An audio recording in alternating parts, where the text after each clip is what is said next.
Assalamualaikum warahmatullahi taala wabarakatuh. Salam bahagia, salam pertemuan, salam di malam minggu. Apa khabar saudara? Apa khabar Puan Sharifah Hafifah? Begitu juga Saudara Azrul, Saudara Yaumon, terima kasih hadir sahabat malam. Mat Komar dia. Saudara Aim, Saudara Zamari LC, Saudara Syah Ibrahim. Terima kasihlah kerana hadir sahabat malam menemani saya. Kita melabun ya. Saudara YB Eman, Waalaikumsalam. Saudara Pak Syahrum, Saudara Ramzul, Saudara Izzuddin dari Pulau Pinang, Saudara Muhammad Nazri Syafi'i dari Alostak, Kedah. Saudara Mat Map, Saudara Adnan Ahmad, Saudara Muhammad Yusuf Ishak dari Bandar Baru, Kedah. Saudara Abdul Aziz, cuaca di Miri dingin katanya, hujan sekejap-sekejap. Terima kasih Saudara Abdul Aziz melaporkan dari Miri, Sarawak. Ya, apa khabar Cik Mat Mohaini dari Taiping, Perak. Saudara Muhammad Kapli, Waalaikumsalam. Saudara Puan Rosini Korengot dari Sarawak. Saudara Tuan Haji Azhar Abdul Manap. Puan Aminah Kak Minah, apa khabar Kak? Saudara Hani Abdullah. Itu juga Saudara Nazri Abdullah, Waalaikumsalam, selamat malam. Saudara Abu Samah. Saudara Nur Azman dari Pokok Senda, Kedah. Saudara Abu Samah dari Perpucung, saudara ya. Saudara Rahim Aim dari Rembau, Negeri Sembilan. Saudara Marabiah Abdullah dari Pandan. Saudara Jebat Pembela dari Kulim, Kedah. Begitu juga Saudara Rosmini dari Pontian, Johor. Saudara Richard Bakri. Saudara Abu Seman Hashim, selamat malam. Saudara Puan Haslinda. Saudara Rosli Misyah, Yang Maya. Begitu juga Saudara Jeffrey Din dari Teluk Intan. Saudara Muhammad Asri Dir dari Kuantan, Pahang. Saudara Kamarul Azhari. Itu juga Saudara Boy Roy, Kapak pada. Saudara Basri Ayub dari Beranang. Saudara Hamzah Hussein. Saudara Abdul Rahman. Saudara Syamsul Anwar. Saudara Kamarul Zahari. Begitu juga Saudara Abu Hassan Mat Tuhak dari Kuala Pilah. Malam ni banyak cerahan tentang Kuala Pilah ni, nampak gayanya. Saudara Muhammad Ali. Saudara Tampin dari Negeri Sembilan. Saudara Puan Hasnah Jaafar. Saudara Rubidin. Puan Umi Kalsum, Saudara Ahmed dari Kuantan, Pahang. Begitu juga Saudara Basri Ayub, Saudara Izzah Safawi, Saudara Buan Nanas dari Kuantan. Saudara Aftam, Saudara Alek Hafiz, apa khabar saudara? Saudara Ghaffar Hamzah dari Kuantan, Pahang. Begitu juga Raja Kamal, Raja Bazian, apa khabarku? Saudara Muhammad Hafizan. Saudara Mazlan Khalib, Saudara Maruzik Yassid. Salam dari Pontian katanya. Begitu juga dengan Saudara Syah Ibrahim. Teman-teman kita, Saudara Ramzo yang dari Negeri Sembilan, sabar saudara, insya-Allah malam ni ada pencerahan sedikit tentang Negeri Sembilan. Saudara Hashim Atan, apa khabar saudara? Saudara Alik Hafizi, apa khabar? Saudara Taram Shah Saleh. Moga sihat saudara. Saudara Taram Shah dari Muar, Johor. Saudara Madam K, Pak Ndak Long dari Perak. Di Pak Ndak Long Perak di mana tu? Begitu juga Saudara Cendrawasih, Lubuk Indah. Apa khabar saudara Mek Chun, Saudara Ramzul, dan Madam K, Muhammad Hashim Muhammad Din dari Kemayan, Sabri Bolhei, Saudara Puan Nur Maria, dan teman-teman yang tak sempat saya santuni, saya mohon maaf saudara. Sebab malam ni ada panjang juga pencerahan malam ni, Saudara Aidi ya. Doa saya agar anda sihat. Saudara, hari ni hari Sabtu malam minggu. Sambil-sambil tak ada buat apa tu, elok kita melabun sedikit saudara. Hari ni tanggal 15 Julai, hari yang ke-1213 saudara. Sudah 1213 hari virus menyerang negara kita, belum ada tanda-tanda hentinya. Cuma saya ingatkan teman-teman di Melaka dan juga di Selangor, selain daripada virus, ada juga wabak yang sedang berkembang sekarang ni, adalah demam denggi. Ada kematian semalam bagaimana saya laporkan. Jadi saudara, jagalah kesihatan, jaga kebersihan, jaga keluarga kita, Saudara Bakar Ahmad, Puan Halimah Hussein dan Puan Nur Azman. Dia kata line sekejap ada, sekejap tak ada. Nak buat macam mana, saya tak mampulah saya nak menyelesaikan masalah line ni.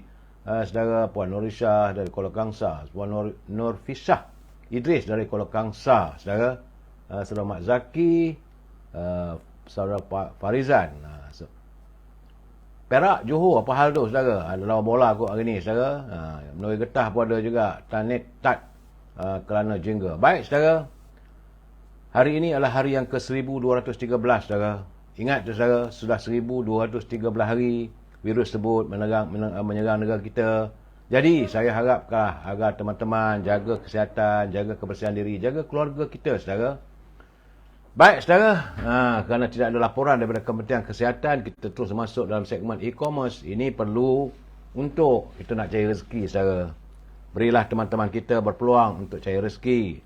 Kalau anda mau mewawarkan produk anda, kedai anda ke apa ke, boleh, tak ada masalah. Hubungi saudara Al-Azhar di talian 011-330-41241.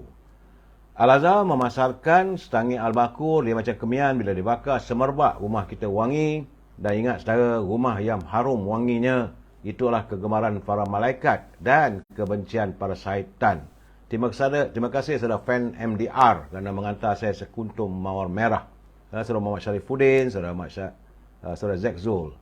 Al-Azhar juga memasarkan minyak wangi dari tanah Arab, saudara. Sedap, sihat, bila pakai saudara baunya semerbak rasanya, tahan lama. Boleh hubungi Al-Azhar di talian 011-330-41241. Kalau tak dapat Al-Azhar, hubungi Siti Farehah di talian 017-711-4300. Siti Farehah dengan dendeng manis Siti Farehah dan simpulan kasih Cik Siti. Saudara, kalau malam ni kurang tenaga, minta maaf sikit saudara ya, sebab saya dalam keadaan makan ubat. Saya baru makan akosia tadi saudara, mungkin terganggu sikit, mungkin suara saya, mungkin saudara. Saya akan cuba untuk mencari tenaga untuk memberi pencerahan ini. Nak buat macam mana saudara, sejak jatuh motor tadi tak belum baik lagi rasa. Sakit pinggang. Tadi petang tadi sakit sangat-sangat. Dan jangan lupa saudara Syauqi ya.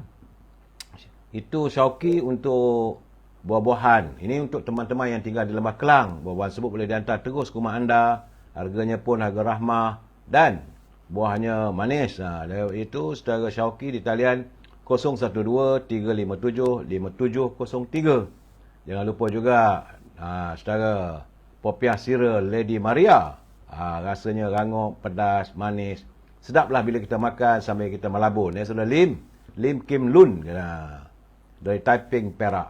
Saudara, andainya saudara nak berniaga pun tak. Untuk Popiah Sira Lady Maria, hubungi saudara Nizam di talian 019-435-1203. Saudara, kalau anda nak berniaga, tak tahu apa nak dijual, tak tahu apa nak diniagakan, modal pun tak ada, hubungi Puan Roschun. Sebab dia sedang mencari teman-teman untuk menjadi ejen produknya daripada syarikat Emirus Super Carrier. Puan Roschun memasarkan makanan berasaskan oat carrier. Saudara, boleh hubungi Puan Roschun di talian 012-257-5917. Saudara. Baik saudara, kita masuk tentang naluri kehidupan. Ini kiriman teman-teman kita yang saya baca, bukan daripada saya saudara. Saya bukan pakar soal agama. Bila saya baca sesuai, bolehlah perkongsian kita bersama. Ingat saudara, ini bukan da'i, jauh sekali saya bukan pendakwah. Saya hanyalah membaca kiriman teman-teman. Kerana saudara, dalam segmen naluri kehidupan ini, saya melihat bagaimana daripada Abu Hurairah radhiyallahu anhu berkata bahawa Nabi Muhammad SAW bersabda, seorang laki-laki itu bergantung dengan agama teman pergaulannya. Itu merupakan sahabat rapat. Jadi, maka hendaklah salah seorang melihat siapa yang menjadi teman dalam pergaulan. Itu hadis ini daripada Sunan Abu Daud. Hadis Hasan, itu hadis sahih, saudara. Artinya, saudara, kepribadian seorang berkait rapat dengan kebiasaan teman atau sahabat baik yang ia sering bergaul. Sama tingkah lakunya, sering dipengaruhi oleh tingkah laku dan gaya hidup temannya. Jadi, bagi setiap ibu bapa, mereka perlu meneliti akhlak dan pribadi teman rapat anak kita. Jika teman pergaulan anak kita berakhlak buruk, maka perlulah dijauhi. Larangan bergaul dengan individu dalam masyarakat mencakupi pelaku dosa besar. Bersahabat dengan mereka akan mendatangkan kemudaratan pada agama. Kalau orang tu selalu dengan maksiat, kalau boleh, hindarkanlah saudara. Jangan kita bergaduh, kita hindarkan. Jadi carilah teman yang soleh. Demikian kata Imam Ahmad. Kata saudara Imam Ahmad bin Ambal, saudara yang dekat dengannya adalah setiap orang yang menjadi sahabat kita, yang dengan sebab dia kita beroleh taufik, dan dengan sebab kita berkawan dengannya, kita dapat memahami perintah Allah serta suka kepada hal-hal yang meningkatkan darjat kita di sisi Allah, saudara. Jadi, oleh itu saudara, carilah teman yang menegur kita kalau kita buat silap, memberi pandangan yang baik. Bukan teman yang mengajak kita ke lembah kemaksiatan, saudara. Berhati-hati dalam mencari sahabat dan teman. Saya menganggap anda semua adalah sahabat saya, saudara. Baik, kita masuk segmen Mutiara Kata. Dalam segmen Mutiara Kata ini, saudara, saya melihat culipan teman-teman yang menghantar pada saya. Hanya kerana seseorang itu sentiasa tersenyum, tidak berarti hidup mereka sempurna. Kadang-kadang senyuman itu adalah tanda harapan dan kekuatan baginya. Jadi saudara, kadang-kadang kita lihat teman kita senyum. Senyum itu sedekah. Ya saudara. Jadi jangan kita fikir dia senyum itu hidupnya sempurna, senang lenang. Tidak. Kadang-kadang dalam senyum dia menangis. Jangan kau lihat wajahku tersenyum kerana kegembiraan, tapi dalam hatiku menangis. Itu ingat saudara. Jangan kita rasa bila kawan senyum tu semuanya okey. Eloklah bertanya. Apa khabar? Apa ada masalah? Kalau kita boleh bantu, kita bantulah saudara. Baik saudara, kita santuni pantun Pak Nazir. Terima kasih Pak Nazir. Pak Nazir sedang berusaha untuk menerbitkan buku pantunnya. Tapi saya dah cuba cari juga kawan-kawan penerbit. Tapi sejak akhir-akhir ini nampaknya ramai teman-teman saya yang menjadi penerbit telah pun tutup kedai. Jadi saya bersimpati dengan Pak Nazir. Saya rasa mungkin Pak Nazir akan mencari penerbit daripada universiti ataupun Dewan Bahasa. Sebab pantun-pantun yang dikumpul oleh Pak Nazir sepanjang pencerahan kita ini agak banyak menarik dan penuh pengertian, saudara. Kata Pak Nazir, cermin mata harganya patut dibuka lipat lalu dipakai. Sewaktu meminta sanggup melutut, sudah dapat segala ditikai. Jadi bila sekarang ni, bila mereka menuntut, minta tu macam-macam, saudara sanggup melutut. Macam sekarang ni, musim orang pilihan raya ni, dia minta macam-macam pada kita. Undilah saudara, sanggup melutut. Tapi setelah mereka dapat, segalanya ditikai. Itu keadaan. Tambah Pak Nazir lagi, duduk pasir pinji, asal batu bertangkup. Orang makan gaji, serba tidak cukup. Sebab itu berniagalah saudara. Sebab memanglah tidak dapat nafikan bagi siapa yang makan gaji. Memanglah cukup bulan tu ada hasilnya. Tapi sampai tengah bulan, mengeluh. Itu keadaan saudara. Jadi sebab itu saya selalu ingatkan teman-teman, sentiasa berjimat cermat, saudara. Dan kita faham, walaupun hari ini kerajaan telah pun menaikkan gaji minima, sekurang-kurangnya RM1,500, tapi tidak mencukupi. Sabarlah saudara, mungkin dengan kesabaran kita bersyukur apa yang kita dapat, Allah akan tambahkan lagi apa yang ada pada kita. Cantik pantun Pak Nazir. Duduk pasir pinji, asal batu bertangkup. Orang makan gaji, serba tidak cukup. Kalau gitu, meniagalah saudara. Carilah juga pendapatan yang lain. Dan saya harus mengingatkan pimpinan negara, janganlah berbelanja wang negara tanpa had. Kerana kita bimbang seandainya wang negara dibelanjakan tanpa had, maka negara boleh muflis. Itu peringatan saya saban hari. Nak dengar tak dengar, terpulanglah saudara. Kepada teman-teman yang menyantuni dan menyunting live saya ini saudara, dan dimasukkan dalam mana-mana channel sekalipun, saya tak larang. Asalkan anda harus bertanggungjawab atas setiap suntingan yang anda lakukan. Kerana saya tak ada kemampuan untuk memantaunya. Dan kena ingat saudara, ini adalah pencerahan politik. Ya, Dr. Safri, apa khabar Dr.? Saudara Puan Norma, Saudara Nia Idris. Begitu juga Wan Zainuddin. Ingat saudara, bahawa inilah pencerahan politik. Matlamat saya hanyalah sekadar memberi informasi. Andainya saya memberi sebarang pandangan, sebagai ulasan, kita mestilah berpegang pada prinsip kita mesti bersetuju untuk tidak bersetuju. We must agree to disagree. Itu saya saudara. Dan kalau saudara nak menyantuni ataupun nak berbual dengan teman-teman dalam halaman buku saya ini, tak ada masalah. Asalkan kita menggunakan bahasa-bahasa yang harmonis. Ingat saudara, kita warga cinta damai. Baik saudara, itu peringatan saya. Saya mendapat perkabaran semalam, tapi perkabaran itu saya terima awal pagi tadi. Sepatutnya kejadian itu berlaku semalam saudara, bahawa di kampung saya, di Manjung, Perak, berlaku ribut topan yang agak kuat saudara di kampung saya pun, tapi tiadalah kerosakan pada harta benda ataupun nyawa. Cuma Di Lumut, dalam Mukil Lumut, 3 buah rumah mengalami kerosakan akibat kejadian ribut yang berlaku tengah hari semalam. Jadi menurut Ketua Polis Daerah Manjung, ACP Muhammad Nordin Abdullah, angin kencang disusuli hujan lebat menyebabkan 2 rumah di Kampung Pundut dan sebuah lagi di Kampung Teluk Muruh rosak. Kalau dekat di Teluk Muruh tu dekat berhampiran dengan kem Tentera Laut Diraja Malaysia, saudara. Menurut Tuan ACP Muhammad Nordin, kira-kira jam 1 tengah hari semalam berlaku kejadian ribut yang merosakkan 3 buah rumah di Mukim Lumut. Bumbung di 2 rumah telah diterbangkan angin, manakala sebuah lagi rosak di bahagian dapur kerana dihempap oleh pokok tumbang.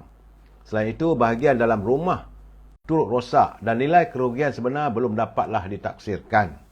Bagaimanapun, kejadian tersebut tidak mengakibatkan sebarang kemalangan jiwa atau kecederaan. Alhamdulillah. Susulan daripada itu, pihak polis daerah Manjung telah menerima 3 laporan polis dari mangsa bagi rujukan pihak berkenaan. Jadi, tambahnya pihak polis akan sentiasa melakukan pemantauan dari masa ke semasa. Sampai itu menasihatkan orang ramai supaya sentiasa menghubungi bilik gerakan Ibu Pejabat Polis Daerah Manjung. Bilik gerakan Ibu Pejabat Polis Daerah Manjung adalah 05 688 6222. Jika ada berlaku sebarang kejadian, jadi hubungilah bilik gerakan saudara supaya mendapat bantuan yang segera. Bukan hanya soal musibah, ribut dan sebagainya. Begitu juga kalau ada kejadian jenayah, boleh hubungi di talian 05 688 6222. Itu bilik gerakan Polis Daerah Manjung, saudara. Bila berlaku kilat ni, saya juga melihat berlaku ribut petir dan sebagainya. Dari laporan daripada AFP menyatakan bahawa hari ini tadi, saya pagi tadi, sekurang-kurangnya 22 orang terbunuh di New Delhi akibat petir yang melanda negeri Bihar, iaitu Timur India. Demikian laporan All India News, saudara. Hujan lebat dan ribut petir berserta kilat melanda negeri itu sejak Jumaat lalu hingga menjejaskan beberapa bahagian. Dan Jabatan Meteorologi India meramalkan hujan lebat di bahagian timur Bihar dalam beberapa hari akan datang. Jadi media tempatan memetik data rasmi melaporkan bahawa sejumlah 907 orang terbunuh akibat disambar petir di seluruh India pada tahun 2022, saudara. Jadi sebab itu, saudara, saya bila melaporkan kejadian ribut petir dan sebagainya, itu untuk kita berwaspada. Pertama sekali, bila ada hujan ribut petir dan angin kencang, elakkan kita berlindung di bawah pokok. Balik ke rumah, duduk dalam rumah diam-diam, saudara. Carilah bangunan yang kukuh. Kerana kita tak tahu malang tidak berbau, saudara. Bila keadaan begitu berlaku, saya risau juga, saudara, bila saya mendapat laporan juga dari India, saudara, bahawa India merupakan negara pembekal terbesar, iaitu beras. Kerajaannya sedang pun mempertimbangkan untuk melarang ekspor kebanyakan jenis berasnya. Ia satu langkah yang mungkin menyebabkan harga beras global naik lebih tinggi jika faktor cuaca El Nino terus mengganggu kembali. Saudara, kita mengimport banyak beras daripada India, saudara.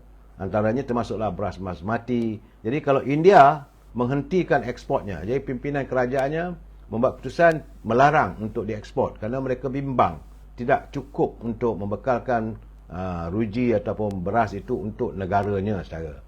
Pemerintah negara itu sedang membincangkan rancangan untuk melarang semua beras, bukan saja basmati. Demikian sumber yang menjelaskan dari pihak berkuasa yang mahu mengelakkan risiko inflasi lebih tinggi sebelum berlakunya pilihan raya umum yang akan datang. Larangan itu akan menjejaskan sekitar 80% ekspor beras. Artinya India mengekspor begitu banyak. Jadi 80% ekspor beras dari India akan ditiada. Jadi ini mungkin juga bagi di kawasan negara tersebut, di negeri India, harganya turun. Tapi di negara-negara kita sebagai negara pengguna, tentulah harga beras akan naik. Kerana beras adalah merupakan makanan asal utama bagi sekitar separuh penduduk dunia, saudara.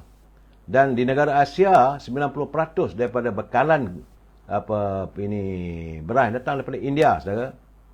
Harga penanda aras sudah pun melonjak ke paras tertinggi sejak 2 tahun akhir ini, saudara. Sebab itu harga beras pun naik. Di tengah-tengah kebimbangan bahawa fenomena cuaca El Nino akan kembali menjejaskan tanaman.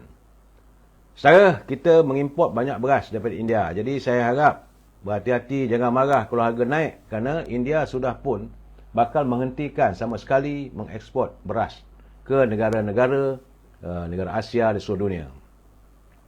Apa yang pasti saya, potensi larangan oleh India akan menambah kebimbangan mengenai bekalan makanan dan kenaikan harga di pasaran dunia. Jadi keadaan itu yang harus kita berhati-hati, saudara. Baik, itu keadaan beras di India. Cuma hari ini saya terfikir tadi, saudara, apabila tentang isu Jolo ni, apabila bekas peguam YNDB Jasmine Lu Aiswan yang kini berada dalam tahanan pihak polis, dia menyatakan bahawa pihaknya sedia mendedahkan segala-galanya apa yang berlaku, termasuklah perjalanan hidupnya sepanjang berada di luar negara sejurus meninggalkan Malaysia, kepada pihak polis. Demikian menurut peguam Amir Hamzah Arsyad dan Edmund Boon dalam satu kenyataannya semalam. Apabila dia kata anak guamnya sanggup mendedahkan semua. Cuma saya risau juga kalau dia dibebaskan, bimbang ada berlaku sesuatu yang boleh mengganggu keselamatannya. Jadi sebab kita melihat sekutu Jolo, siapa kena nama Tan apakah, Eric Tan juga balik sini ditahan oleh pihak SPRM setelah disoal siasat, balik rumah kena sakit lumpuh.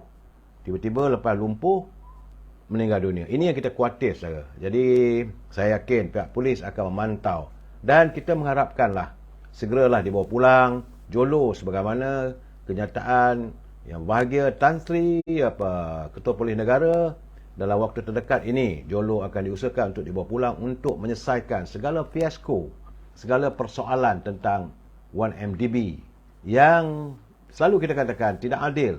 Hanya Datuk Seri Najib seorang saja yang dibicarakan, sedangkan orang lain terlepas bebas. Jadi kita tak dapat mengetahui fakta sebenar. Bila semua dah dibawa ke mahkamah, Jolonya, Datuk Tan Sri Izzatinya, Nek Faizal, Jasmine dan teman-teman sekutu mereka, barulah kita dapat mengungkap persoalan sebenar di sebalik kisah 1MDB. Saya yakin sekarang benda ini akan sedang dilaksanakan. Jadi pada teman-teman yang bersipati dengan Datuk Najib, bersabar, bertenang dulu. Jangan kita buat keputusan yang bukan-bukan, saudara. Satu benda yang agak menarik hari ini, saudara, apabila Yang Muhammad Perdana Menteri mengumumkan bahawa seramai 42,946 orang pelajar yang melanjutkan pengajian peringkat diploma di Institut Pengajian Tinggi Awam sesi Julai 2023.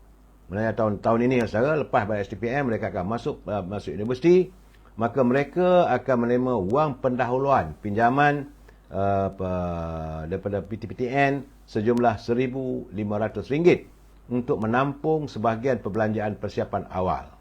Jadi Perbadanan Tabung Pendidikan Nasional PTPM dalam satu kenyataan hari ini, saudara, memaklumkan peruntukan sebanyak 64.42 juta disediakan bagi tujuan tersebut. Jadi para pelajar bolehlah menunaikan wang di kaunter Bank Islam Malaysia di seluruh negara mulai 18 bulan Julai ini dengan membawa surat tawaran daripada Pusat Pengajian Tinggi dan MyCard pelajar.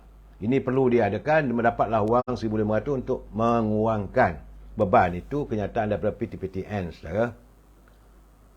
Para pelajar juga boleh buat permohonan pinjaman PTPTN secara dalam talian melalui portal rasmi PTPTN, saudara. Baik, saudara. Saya cuma daripada semalam lagi saya dah agak, saudara, apabila Yang Amat Berhormat Datuk Seri Anwar Ibrahim menyatakan beliau telah pun dapat berbincang dengan Elon Musk, itu tuan punya syarikat Tesla dan tuan punya syarikat internet. Jadi saya menyangkakan adalah orang akan mengatakan semua itu sudah pun diusahakan. Memang benar. Jangan kita nafikan bahawa usaha untuk membawa pelaburan daripada Tesla itu telah diusahakan daripada zaman waktu Datuk Ismail Sabri sebagai Perdana Menteri, tapi belum tuntas. Hanya semalam saja barulah komitmen dan insya-Allah perjanjian sepenuhnya akan terlaksana dan pelaburan akan mula masuk. Jadi saudara, bukan kita menafikan. Sebab saya dah agak dah. Malahan perbicaraan ataupun perbualan antara Datuk Seri Anwar Ibrahim dengan Elon Musk juga telah pun cuba masuk oleh setengah pelayar. Saya merasakan ini juga satu perkara yang tak baik. Seharusnya pihak ini pengawal, saudara ini Fahmi Fadzil harus melihat persoalan ini. Mana boleh orang nak tengok atau mendengar perbualan Perdana Menteri dan siapa saja pun. Sebab kita dilindungi oleh hak persendirian. Tapi sudah ada pun orang cuba memecah masuk lah, saya katakan saudara. Dan ada pula mengatakan bukanlah satu benda yang baru kalau Elon Musk melabur negara kita ini, kerana Datuk Ismail Sabri sudah pun mengadakan perundingan. Betul, perundingan awal telah pun dilakukan waktu beliau jadi Perdana Menteri, tapi belum termeterai sepenuhnya. Cuma semalam, alhamdulillah segalanya. Jadi saya katakan tak ada masalah, saudara. Soal siapa yang memulakan itu bukan jadi isu. Yang paling penting terlaksana. Macam juga isu tentang pelumpusan hutang Felda. Betul lah. Pada 2021, Tan Sri Muhyiddin mengumumkan nak menghapuskan. Tapi akhirnya yang paling penting. Sebab sekarang apa-apa pun, kerajaan, mana-mana kerajaan pun yang mewarisi daripada kerajaan terdahulu, dia harus meneruskan benda yang baik. Hari ini Datuk Seri Anwar Ibrahim ni macam pelari maraton, saudara, pelari bergilir-gilir, berganti-ganti. Sekarang ni baton itu di tangan beliau, jadi dia terpaksa melaksanakan benda yang baik. Takkan ini kerana kerajaan dulu tak mau buat. Itu yang berlaku apabila kita mengalami bila UMNO Barisan Nasional kalah dalam pilihan raya pada tahun 2018 dulu. Pimpinan dia tak mau, dia tolak semua. Pandangan yang baik, usaha yang baik dilakukan Najib, dia tak mau pakai. Akhirnya apa jadi? Tapi Datuk Seri Anwar Ibrahim tidak, dia menambah baik. Ini dikatakan orang yang hadir baru dia menambah baik. Itu keadaannya, saudara. Takkanlah semua nak buat yang benda baru. Jadi saudara, jangan jadikan itu sebagai pertikaian, saudara. Sebab itu tadi saya nampak waktu Datuk Seri Anwar Ibrahim bercakap dengan masyarakat petani, masyarakat nelayan di Kedah, saudara. Dia betul serang. Dia betul serang apabila ada orang mempertikaikan kenapa dia pergi ke universiti. Banyak orang mengatakan apakah tak ada kerja lain. Sebab dia kata Anwar Ibrahim, dia kata dia minta lah mana-mana pihak yang memperlekehkan usaha kerajaan untuk mendekati golongan belia, termasuklah para mahasiswa. Ini kerana usaha itu bagi mengetahui keperluan golongan belia yang boleh direalisasikan oleh kerajaan. Dia kata hari Isnin sampai Jumaat saya di pejabat. Jadi hari Sabtu, Ahad saya akan berada di lapangan. Jadi takkanlah duduk di Kuala Lumpur saja, katanya. Betul lah. Dia sebagai Perdana Menteri nak ambil tahu. Bila pergi mana-mana, dia lebih dekat dengan pelajar sebab latar belakangnya dulu beliau membuka Yayasan Anda yang lebih banyak memikirkan soal aspek pendidikan anak-anak muda. Jadi takkanlah tak boleh. Dan mereka memperlecehkan. Jadi dia kata apa-apa pun yang disuarakan oleh mahasiswa itu dia ambil tindakan. Sebab kadang-kadang bukan artinya dia berada di anjung kuasa di Seri Perdana mengetahui semua segala-galanya. Itu yang dilahirkan oleh Anwar Ibrahim tadi, saudara. Jadi dia kata anak-anak tingkatan 6 misalnya. Itu dia bagi contoh, saudara. Dia kata mereka menyatakan tingkatan 6 sekarang bukan budak sekolah. Jadi biarlah ada cara lain sikit. Jadi akhirnya Menteri Pengajian Tinggi membuat pengumuman anak-anak yang masuk tingkatan 6 tidak lagi dikatakan belajar di sekolah tetapi masuk kolej pra-universiti. Getinya kata Anwar Ibrahim, kita dengar hasrat anak muda, dengar hasrat pelajar dan macam mana ada sekolah, ada universiti yang capaian internetnya tak begitu baik dapat diatasi.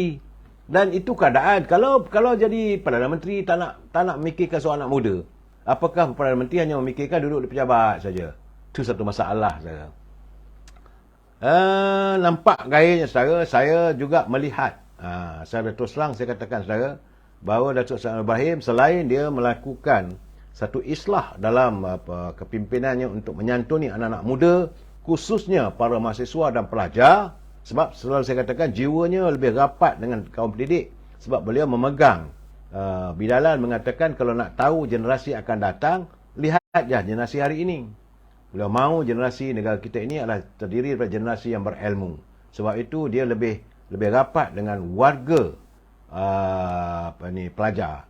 Tapi hari ini saudara, saya juga melihat dari segi bicaranya, saya kata alamak. Bahawa Yang Amat Berhormat Perdana Menteri sedang melakukan revolusi pertanian, saudara. Saya dapati begitu jelas hasratnya untuk melakukan satu revolusi pertanian ataupun ini agriculture revolutions. Kerana beliau mahu melihat warga petani tidak lagi terbeban dengan kehidupan kemiskinan, pendapatan yang kecil. Malah dia kata kalau boleh dia mahu melihat setiap petani pesawah tidak lagi hanya bergantung pada pendapatan sekitar 1,200 sebulan, tapi akan ditingkatkan lebih daripada itu. Malahan beliau bersetuju dengan usaha gigih yang dilakukan oleh Abang Mat Sabu yang mahu agar pesawah-pesawah petani-petani kita ini menghasilkan padi iaitu 5 kali dalam tempoh 2 tahun. Artinya 2 tahun 5 kali penghasilan. Tidaklah sekarang ni atau dulu-dulu saudara setahun sekali. Kemudian kita buat ada yang setahun 2 kali. Kali ini ditingkatkan lagi iaitu 5 kali dalam tempoh 2 tahun. Jadi mungkin setahun tu dalam 2 kali setengah. Dan bijiran ataupun benih padi yang akan dikemukakan adalah benih padi yang lebih menghasilkan, lebih menguntungkan katanya. Sebab beliau mengatakan bahawa sudah sampai masanya untuk beliau melihat satu keadaan, bukan revolusi, saya katakan revolusi saja, revolusi pertanian, iaitu satu usaha yang benar-benar mantap untuk petani. Beliau bukan hanya bercakap soal tentang pengeluar padi, malahan beliau bercakap juga tentang pekebun-pekebun, sama ada pekebun kecil, di mana beliau mahu penghasilannya ditingkatkan. Berpeluhlah Abang Mat Sabu kali ini. Begitu juga dengan warga nelayan. Cuma saya selalu mengatakan kalau mahu ditingkatkan untuk warga nelayan ini, maka perlulah diusahakan agar nelayan kita ini mengusahakan untuk menjadi nelayan laut dalam. Jadi terangkum semuanya dalam usaha beliau berada di Kedah tadi saudara, adalah untuk menangani warga di sektor pertanian. Dan jelas Perdana Menteri kali ini dia mahu melakukan revolusi pertanian. Sama ada peternakan ayam, peternakan makanan dan untuk keterjaminan makanan. Mungkin beliau sudah faham bagaimana dunia masa akan datang sedang menghadapi masalah food security atau keterjaminan makanan. Memang tidak dapat dinafikan kerana dengan adanya perubahan iklim, maka suasana pertanian itu kalau tidak dijaga sebaik mungkin, maka kita juga mungkin menghadapi masalah tersebut. Jadi setelah menyedari kerana rakyat kita cuma 32 juta, seandainya dapat ditingkatkan penghasilan pertanian ini, tentulah ia dapat menjamin keterjaminan makanan saudara. Itu yang paling penting bagi saya. Kita melihat kalau ikan ada, sayur-sayuran, buah-buahan dari ladang ada, beras ada. Saya paling tidak pun kalau dunia lain mengalaminya, kita tidaklah tenat. Kerana kita tak boleh juga bergantung daripada membawa makanan, sumber makanan dari luar terlalu tinggi. Untuk beras saja sebagaimana kenyataan Yang Berhormat Timbalan Perdana Menteri 62 bilion saudara. Kita terpaksa menghabiskan wang mengimport. Bagaimana kalau kita boleh menghasilkan beras 5 kali untuk tempoh 2 tahun, tentulah dapat dikurangkan kembali kepada 30 ke 40 bilion. Ini wang itu boleh digunakan untuk mentingkatkan kehidupan petani. Sebab itu beliau menegaskan berkali-kali saudara, bahawa pihaknya dalam era kepimpinannya beliau mahu melihat bahawa kehidupan petani ini dibela dan beliau mahu semua kementerian berusaha ke arah itu. Malahan katanya tali air perlu ditingkatkan. Kalau perlu dikorek, buatlah balik lagi saliran-saliran. Benih padi akan dicari lagi. Begitu juga dengan pelayanan yang lain, termasuklah warga nelayan. Terima kasih Yang Berhormat Perdana Menteri kerana beliau begitu prihatin dengan warga yang miskin. Kenapa saudara? Saya teringat sewaktu beliau dalam perjuangannya, waktu zaman pemuda dulu, beliau pernah menulis sebuah buku, iaitu berjudul tentang kemiskinan warga Pulau Pinang, khususnya difokus kepada masyarakat nelayan. Jadi tentulah sekarang inilah masa terbaik untuk beliau melaksanakan apa yang dicadangkan. Saya jangan lupa, saudara, pemimpin besar selalunya mereka akan menghasilkan buku-buku sebelum mereka berada di anjung kuasa. Macam dululah, saudara, orang ingatkan Dr. Mahathir buat Malay Dalima. Kena lahir pula buku menghadapi cabaran, tapi akhirnya apa yang jadi? Dan saya melihat Dr. Anwar Ibrahim asalnya daripada Yayasan Anda sebagai pendidik, dan beliau menitik beratkan soal pendidikan. Sebab itu beliau menekankan bahawa masyarakat mahasiswa ini perlu disantuni. Bukannya mahasiswa, saudara, sekolah-sekolah menengah, tingkatan 6, tingkatan 5. Begitu juga beliau menulis buku tentang kemiskinan yang dialami oleh warga Pulau Pinang. Waktu itu beliau di Pulau Pinang lah, saudara, dia orang Pulau Pinang. Dan saya masih ingat lagi antara kata-katanya, kemiskinan yang membaluti kehidupan rakyat mesti dirongkai sebaik mungkin. Dan mungkin usah tiba masanya, kerana beliau kini sudah berada di anjung kuasa. Okey, saya, itu keadaannya. Dan cuma hari ini juga, ini masih lagi cerita tentang kes ini Panglima Perang Perikatan Nasional Yang Berhormat Datuk Seri Sanusi. Hari ini saya melihat kenyataan tegas Menteri Dalam Negeri Datuk Seri Saifuddin Nasution. Jadi katanya pemimpin yang menyentuh isu 3R, itu kaum, agama dan isu raja, perlu bersedia menghadapi tindakan tegas daripada pihak berkuasa, termasuk dari segi undang-undang. Selaku Menteri Dalam Negeri, Datuk Seri Saifuddin berkata pemimpin sedemikian, terutamanya Menteri Besar Kedah, Dr. Sanusi makna perlu bersedia berdepan dengan kesan dan akibat daripada kelancangan ucapan beliau yang terus menyentuh isu 3R. Ini saya quote baik secara kenyataannya. Menteri Besar Kedah telah terlajak jauh dalam arti kata lain. Dan bukan saja berlaku kelantangan, malah berupa nada penghinaan terhadap Sultan Selangor, Sultan Syarifuddin Idris Shah dalam ucapannya baru-baru ini, dan perkataan berunsur penghinaan kepada lawan politik, mempersendakan tubuh badan, kerana ini bukan sebagai pemimpin parti Islam.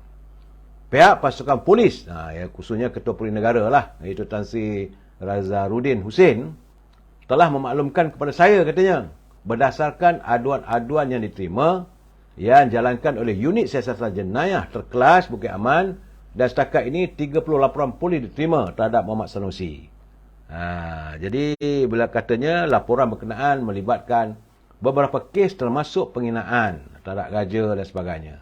Jadi, menurut Datuk Seri Saifuddin, beliau memberi peringatan tegas, telah pun diberikan berulang kali, sama ada oleh Perdana Menteri Datuk Seri Anwar Ibrahim dan Ketua Polis Negara, supaya isu berkenaan 3R itu tidak wajar sama sekali disentuh. Tapi nampak gayanya Menteri Besar Kedah itu masih memainkan isu berkenaan yang disifatkan beliau sudah sampai ke tahap yang berbahaya. Itu kenyataan Menteri Dalam Negeri, saudara. Katanya dalam politik kita boleh berbeza pendapat, betul. Begitu juga kita boleh berbeza aliran, tetapi peringatan sudah diberi berulang kali. Sama ada Perdana Menteri atau Ketua Polis Negara, di mana soal 3R tidak boleh dimainkan atau disentuh. Laporan akhir, kes terkini berkaitan 3R itu melibatkan Datuk Seri Muhammad Sanusi. Ini menjadi signifikan. Perlunya tindakan tegas diambil. Jika tidak, kesannya sangat besar. Tidak lagi rasa hormat kepada isteri raja, seperti mana peranan mereka diiktiraf dalam perlembagaan. Jadi, kata Datuk Seri Saifuddin, institusi Raja-Raja Melayu tak sepatutnya dihina oleh orang Melayu sendiri. Kerana ini sudah sampai ke tahap yang berbahaya. Kerana sekarang ini kita tengok kesan yang besar apabila pemimpin politik memainkan isu 3R. Tiada lagi rasa hormat pada institusi istana. Saudara. Katanya dia tahu bahawa cabaran pasukan keselamatan semakin berat dengan tugas hakiki di Kementerian Dalam Negeri. Itu dalam soal memastikan keselamatan negara. Kerana itu, katanya, saya sentiasa memberi dukungan yang kuat dan meletakkan kepercayaan dan keyakinan terhadap kebijaksanaan yang ada pada teraju utama, iaitu Ketua Polis Negara dan seluruh pimpinan utama dalam menangani isu-isu 3R. Saudara, kenyataan Menteri Dalam Negeri, saya rasa ini mengimbau zaman waktu dulu, kalau Menteri Dalam Negeri bercakap begitu, adalah tindakan lagi. Sebab saya ingat lagi zaman saya dulu, waktu saya jadi wartawan, bila kita panggil King Gas, itu Allahyarham Tan Sri Ghazali Syafi'i, bila dia kata I warn, adalah tindakannya tu. Itu juga jangan lupa saudara, Menteri Dalam Negeri yang tegas itu almarhum Tun Dr. Ismail, Allahyarham, begitu tegas dalam melaksanakan tugas. Dan kita mengharapkan agar ketegasan mereka ini dapat dicontohi oleh Menteri Dalam Negeri yang baru, Datuk Seri Saifuddin Nasution, saudara. Bagaimanapun, saudara, saya dipahamkan bahawa tengok ada pula ni, bahawa Menteri Besar Kedah, Datuk Seri Muhammad Syafi'i dan Datuk Seri Muhammad Sanusi menjelaskan beliau telah pun mengutus surat kepada Sultan Selangor bagi menjelaskan konteks sebenar ucapannya yang didakwa di Putar Belait. Jadi katanya pegawai Istana Selangor memaklumkan kepadanya bahawa Sultan Selangor memberi perkenan untuk menerima dan membaca surat berkenaan pada hari Jumaat. Jadi kata dia surat berkenaan dilalui dengan merafak sembah, memohon ampun kepada Sultan Selangor dan berharap tidak timbul kemurkaan baginda bersabit isu-isu yang didakwa sengaja dibangkitkan dalam ucapan itu. Jadi kata Sanusi, saya mendoakan agar Duli Yang Maha Mulia Tuanku Sultan dan Duli Yang Maha Mulia Tuanku Pemansuri terus bersemayam di atas yang sana kerajaan negeri Selangor Darul Ehsan dalam keadaan sihat, sentosa dan penuh kemuliaan. Tapi bagaimanapun dia tak dapatlah nak memaparkan surat tu pada umum, saudara. Kerana itu dianggap sulit peribadi antara beliau dengan ke bawah Duli Yang Maha Mulia Sultan Selangor, saudara. Bagaimanapun, saudara, walaupun beliau dah buat maaf, pihak polis telah menjalankan siasatan. Jadi menurut Menteri Undang-Undang, ini penting juga saya tahu. Jadi permohonan kemaafan bukan satu pembelaan dari segi undang-undang dalam perundangan jenayah. Demikian kata Menteri Jabatan Perdana Menteri, Hak Ehwal Undang-Undang dan Reformasi, Datuk Seri Azlina Osman. Datuk Seri Azlina dalam ucapan Twitter dia kata, tindakan yang bersalahan dengan undang-undang tidak akan selesai atas alasan memohon maaf. Jadi katanya membangkitkan isu memecah belah, mengganggu ketentaman awam dan tidak menghormati institusi raja-raja adalah satu kesalahan di sisi undang-undang. Walaupun kebebasan bersuara adalah hak perlembagaan setiap warga Malaysia mengikut perkara 10 dalam kurungan 1 Perlembagaan Persekutuan, namun ia tertakluk pada perkara 10 dalam kurungan 2 Perlembagaan bagi memastikan ketenteraman dan keamanan terjamin. Jadi kata Datuk Seri Azlina, saya ingin membawa perhatian kepada tindakan Menteri Besar Kedah Datuk Seri Muhammad Sanusi Makno, di mana beliau dalam ceramah politiknya mempersoalkan wibawa Sultan. Siapa saja yang membangkit isu yang memecah belah, ini mengganggu ketenteraman awam dan tidak menghormati institusi raja-raja, harus ingat bahawa ini adalah satu kesalahan di sisi undang-undang. Sebagai orang politik atau mana-mana orang yang digunakan kuasa, mereka seharusnya sedar bahawa peraturan sedemikian ada kuasa untuk mempengaruhi orang ramai, terutamanya dalam musim pilihan raya. Jadi sebab itu, Datuk Seri Azlina mahu pihak polis diberi kebebasan untuk menyiasat siapa saja yang membangkitkan isu 3R ini. Jadi artinya, kata Menteri Undang-Undang, kalau minta maaf pun belum pasti boleh lepas. Undangan tindakan perlu diambil, kata Menteri Undang-Undang. Itu kes Datuk Sanusi. Cuma saya senyum-senyum simpul lagi ni, saudara, apabila saya menatap tulisan saudara Yang Berhormat Datuk Seri Khalid Nordin selaku naib Presiden UMNO. Datuk Seri Muhammad Khalid Nordin, dia kata dia bersetuju dengan kenyataan bekas Perdana Menteri Tun Dr. Mahathir yang mendakwa kekalahannya pada pilihan raya umum ke-15 dulu berpunca daripada rasuah. Jadi menurut Datuk Khalid, menurut Datuk Seri Muhammad Khalid Nordin, dia bersetuju apabila bekas ahli Parlimen Langkawi itu mengaitkan perkara tersebut dengan Perikatan Nasional. Yang kalahkan Tun ialah Perikatan Nasional. Yang ini kita boleh bersetuju lah dengan Tun. Jadi katanya kesianlah bahawa Tun Mahathir dikalahkan melalui rasuah, katanya. Saya senyum bila baca kenyataan ini, saudara. Jadi bagaimanapun dia kata apabila dia merujuk pada keputusan Mahkamah Pilihan Raya Terengganu yang membatalkan kemenangan ahli Parlimen Kota Terengganu Datuk Ahmad Amzad yang mewakili PAS selepas pihak Pemetation berjaya membuktikan perbuatan rasuah berlaku, ini juga adalah contoh bagaimana mereka memang telah pun mengadakan amalan rasuah dalam politik. Itu keadaannya. Jadi dia kata dia kesian lah Dr. Mahathir. Akhirnya Dr. Mahathir mengaku bahawa ada berlaku rasuah politik. Bila kita bangkitkan soal itu, dia tidak mengaku. Sebab sekarang ni kena ingat saudara, dia bersekongkol dengan Perikatan Nasional. Yang mengamalkan rasuah politik adalah Perikatan Nasional. Sebab terbukti di Terengganu apabila calon daripada PAS telah dibuktikan oleh mahkamah dia bersalah. Sebab itu kerusi tersebut dikosongkan. Dan Dr. Mahathir sendiri mengaku bahawa dia kata dia kalah kerana rasuah.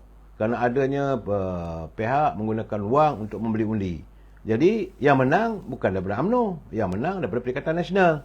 Itu kata Datuk Seri Khalid Nordin. Baik saudara, kita masuk tentang countdown ni saudara. Sudah pun tinggal lagi 14 hari penamaan calon. 14 hari lagi penamaan calon dan 28 hari mengundi untuk mencari pemimpin untuk 6 buah negeri bagi mewakili rakyat di dalam Dewan Undangan Negeri.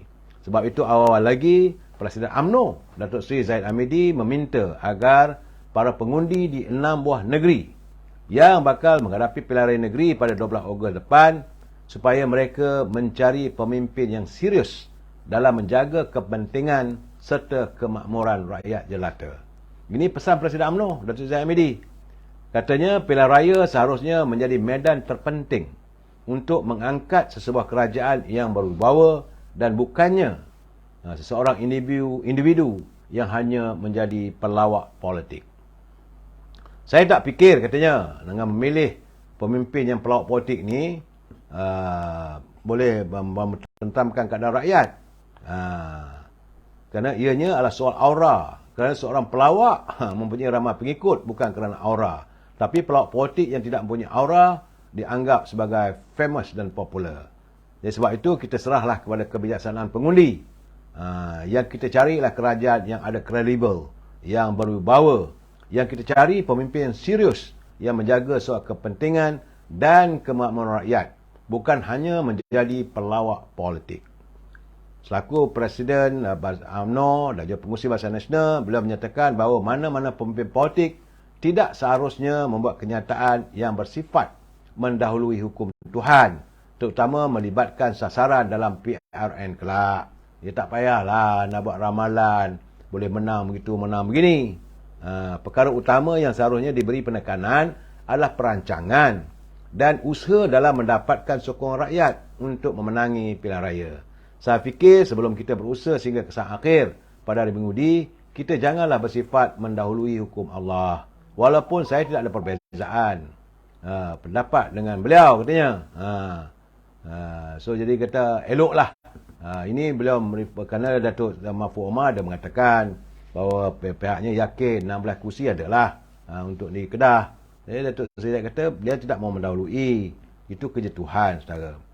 Baik, saudara. Dan saya difahamkan hari ini jelas Barisan Nasional Negeri Sembilan akan bertanding di 17 kerusi Dewan Undangan Negeri pada pilihan raya negeri pada bulan depan. Jadi selaku demikian nyatakan oleh Yang Berhormat Datuk Seri Muhammad Hassan, Timbalan Presiden UMNO, yang juga pengarah pilihan raya Barisan Nasional. Katanya kursi itu adalah 16 DUN, di mana pada pilihan raya umum dulu kita ada 16 kursi kita menang, UMNO Barisan Nasional, dan satu lagi di Dewan Undangan Negeri Lengging yang disandang oleh Syuhami Kasim daripada Parti Amanah. Jadi dia kata atas kertas kita bertanding 16 kursi, kerana itu kawasan kita menang, tetapi telah dipersetujui oleh pengurusi Majlis Presiden Kerajaan Perpaduan Datuk Seri Anwar Ibrahim. Beliau telah membuat keputusan bahawa kerusi Dewan Undangan Negeri Lengging diberikan kepada Barisan Nasional. Dia tak ada tahu lagi. Itu sebabnya katanya bahawa keputusan Majlis Presiden itu muktamad. Siapa nak cakap apa pun cakaplah, melainkan jika ada orang yang cuba menelan semula apa yang dulu dia janji. Jadi Datuk Seri Muhammad yakin Barisan Nasional mampu memenangi kesemua kerusi yang ditandingi dengan persiapan jentera yang lancar, saudara. Beliau menyarankan semua jentera parti agar mengenal pasti DNA, lokaliti pengundi dan sebagainya. Sebab media semalam melaporkan Amanah Negeri Sembilan mengumumkan kekal bertanding di 3 kerusi DUN yang telah dimenangi, iaitu di kawasan DUN Kelawang, Paroi dan Lengging. Tapi Lengging ni dah berubah nampaknya saudara. Sebenarnya saudara, Dewan Undangan Negeri Negeri Sembilan ada 36 kerusi. Dan pada pilihan dulu, Pakatan Harapan dipimpin oleh Siti Amiruddin Harun memenangi 20 kursi. Itu termasuklah di AP 11, PKR 6 dan Amanah 3. Barisan Nasional pula menangi 16 kursi. Itu UMNO 15, MIC 1. Lain-lain parti tak ada saudara. Ini keadaan. So, jadi bila ada teman mengatakan kepada saya, eloklah saya memberi penjelasan lagi tentang kedudukan kerusi-kerusi di Dewan Undangan Negeri yang saya lihat secara terus terang saya katakan bahawa tidak ada nampak cahaya untuk Perikatan Nasional boleh menggapai yakin untuk memperoleh sebarang kerusi. Saya nak jelaskan satu cara. Ya. Keadilan pada kursi Cenah, N1 di Cenah. Pilihan raya dulu, keadilan dapat 5,031 undi. Barisan Nasional 3,876. Kalau dicampur dua antara keadilan dengan UMNO Barisan Nasional, sudah ada 8,907. Sedangkan PAS cuma dapat 975. Itu di Cenah. Di Pertang, Barisan Nasional tu hari dapat 4,008 undi. Keadilan 3,593. PAS cuma dapat 578. Kalau campur dua tu saudara, 4,000 campur 3,000, sudah ada 7,500. Sebab itu saya katakan kita ketepikanlah 30%. Mungkin kerana kempen kuat dan sebagainya, 30%. Apakah masih lagi boleh menang? Tak nampak saudara. Di Sungai Lui, Barisan Nasional dapat 7,795 saudara. Keadilan dapat 3,396. Campur dua saja saudara, sudah ada 11,000. PAS cuma dapat 1,269. Kalaulah Barisan Perikatan Nasional nak bertaut dengan PAS untuk menggapai di Sungai Lui, saya tak nampak. Di Kelawang, keadilan hari itu dia dapat 4,296 undi. Barisan Nasional 3,320. PAS cuma dapat 744. Artinya saudara, kalau campur keadilan dengan Barisan Nasional, situ aja 7,500. Di Serting, Barisan Nasional tu hari menang 9,782. Dan calon keadilan 6,100. Kalau 6,000 campur dengan 9,000, 15,000. Calon PAS cuma ada dapat 1,800. Di Palung, keadilan dapat, Barisan Nasional dapat 9,575. Keadilan 3,329. 12,000 saudara, 12,800. PAS 1,500. Di Jeram Padang, keadilan Barisan Nasional 3,700. Keadilan 2,300. Situ aja sudah ada 6,000. Cuma di Jeram Padang tu hari waktu ada calon bebas dapat 2,600. PAS 785. Okeylah kita campurlah bebas dengan PAS 2,600 campur 285. Cuma ada 3,400. Sedangkan keadilan dengan Barisan Nasional ada 6,000. Macam mana saudara yang dia kata mereka boleh dapat mana-mana kursi di Negeri Sembilan? Di Bahau, saudara, keadilan itu hari dia dapat 10,000. Dan Barisan Nasional 6,000. Kalau 10 campur 6, ada 16,000. PAS cuma dapat 1,000. Tolak 30%. Kan bila 3,000. Campur 1,500. Ada 4,500. Apakah dapat menandingi 16,000 saudara? Lengging. Ini kawasan yang menjadi pertikaian bahawa Amanah kata dia nak bertanding. UMNO kata nak bertanding juga. Akhirnya, Presiden Pakatan Harapan, Datuk Seri Anwar Ibrahim, menyatakan biarlah Lengging kali ini ditandingi oleh calon daripada Barisan Nasional. Di Lengging, keadilan itu hari menang 7,456. Barisan dapat 6,400. Dengan 6,470, kalau campur dengan 7,000, situ saja saudara sudah ada 13,800. Calon PAS dapat 1,600. Bagi kursi nilai, tinggi saudara. Nilai keadilan dapat 14,000. 14,219. Barisan Nasional 4,000. Situ saja ada 18,000. Saya bercakap begitu kerana antara UMNO, Barisan Nasional dan Pakatan Harapan sudah bercantum. Tentulah para pengundi, ahli-ahlinya akan mengundi. Saudara Arsyad, dia kata, jika tiada pengkhianatan atau cah keting, insya-Allah, saya rasa penuh habis. Saya nak cakap sesuatu. Dinilai. Begitu juga di Lobak. Lobak keadilan dapat 13,000. Kawasan ni, kawasan DAP ni, saudara. Sebab Barisan Nasional cuma dapat 1,800. Dua corner fight antara keadilan dengan Barisan Nasional. Mungkin, saya ingat, Perikatan Nasional meletakkan calon gerakan, saya kata, mungkin hilang deposit lah, saudara. Di Temiang, keadilan dapat 5,894. Barisan Nasional itu hari 2,800. Situ aja ada 8,600. PAS cuma dapat 369 undi, saudara. Sikamat. Saudara, di Sikamat, keadilan 9,832. Barisan Nasional 6,000. 9 campur 6 ada 15,000. PAS cuma dapat 1,000, saudara. Begitu juga di Ampangan. Keadilan ada 6,801 undi. Barisan Nasional 5,400. Kalau campur 2 saja sudah ada 12,000. PAS cuma dapat 983. Di Juasih, Barisan Nasional 4,146. Keadilan 3,400. Campur 2 ada 7,500. PAS cuma dapat 624. Bagaimana di Seri Menanti? Barisan Nasional 3,362. Keadilan 2,767. Campur 2 saja, situ saja sudah ada 6,000. PAS cuma dapat 535. Di Senaling, Barisan Nasional menang itu hari 3,456. Keadilan 2,484. Campur 2 ni 2,912. PAS cuma dapat 598. 5,000 dengan 598. Bayangkanlah, saudara. Buang 30%, 1,000 lebih. Masih lagi menang lagi. Dipilah, saudara. Keadilan dapat 5,643. Barisan Nasional 3,800. Campur 2 ni saya sudah ada 9,400. PAS 1,400 saja, saudara. Di Johor, Barisan Nasional 3,900. Keadilan 2,900. Campur 2 sudah ada 6,800. PAS cuma dapat 1,069. Di Labu, saudara, keadilan dapat 6,712, saudara. Barisan Nasional itu hari dapat 5,800. Campur 2 ni saja, saudara, sudah ada 12,500. PAS dapat 2,000. Bukit Kepayang. Bukit Kepayang ni saya ingat calon daripada DAP. Dia dapat 18,668. Waktu itu Barisan Nasional menurunkan calonnya cuma dapat 3,744. Besar kemungkinan kalau gerakan masuk bertanding pun hilang wang pertaruhan. Di Rahang, keadilan juga dapat 10,018 undi. Barisan cuma dapat 3,400. Campur 2, saudara.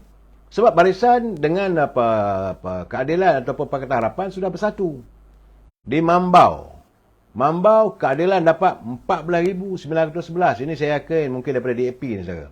Barisan Nasional cuma dapat 2,522. Hilang wang pertaruhan. Di Seremban, keadilan dapat 13,760. Saya sebut keadilan, saudara, sebab mereka dalam kumpulan Pakatan Harapan Keadilan. Ya, saudara. Seremban di Seremban Jaya, keadilan 13,760. Barisan Nasional 3,253. Di Paroi, keadilan 16,000, saudara. Barisan Nasional dapat 11,000. 16 campur 11, situ je 27,000.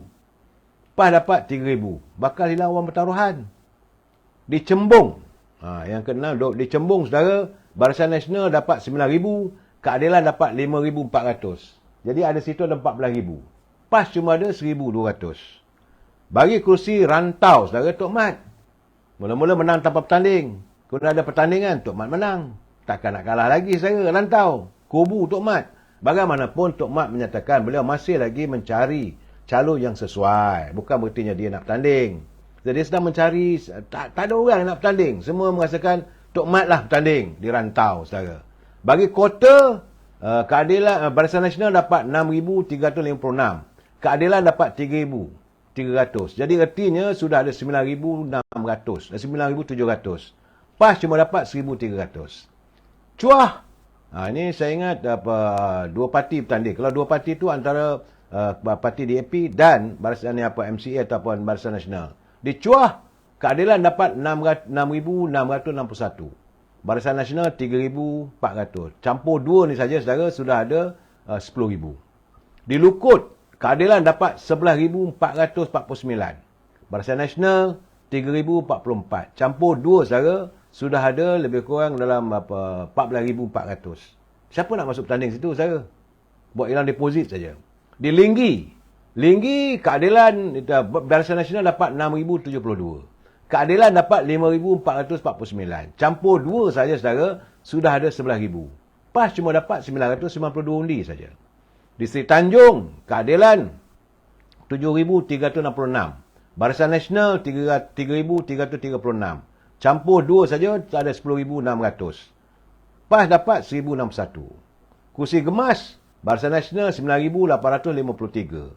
Keadilan 5,081. Campur dua saja sudah ada 14,000. PAS dapat 2,600. Gemencih, Barisan Nasional 6,963. Keadilan 6,612. Kalau campur dua tu saja sudah ada 12,000, 13,000. PAS cuma dapat 1,112. Ya, saudara.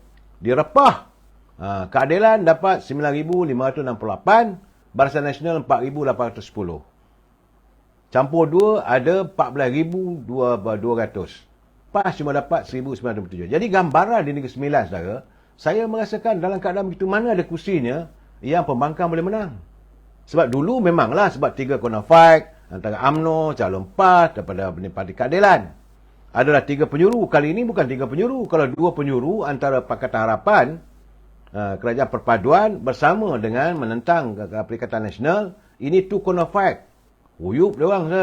Saya nampak orang Negeri Sembilan setia. Tentulah mereka akan memastikan Negeri Sembilan akan menang. Saya sebenarnya berhasrat juga nak menceritakan tentang apa berlaku negeri lain.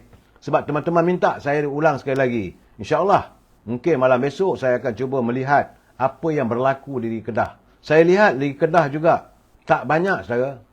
Terus terang saya katakan, Negeri Kedah paling tinggi pun dalam keadaan selamatnya untuk Parti PAS cuma ada 5 kursi. Kita tunggu malam besok. Jumpa lagi. Wabillahi taufiq wal hidayah. Assalamualaikum warahmatullahi taala wabarakatuh. Selamat malam. Terima kasih, saudara.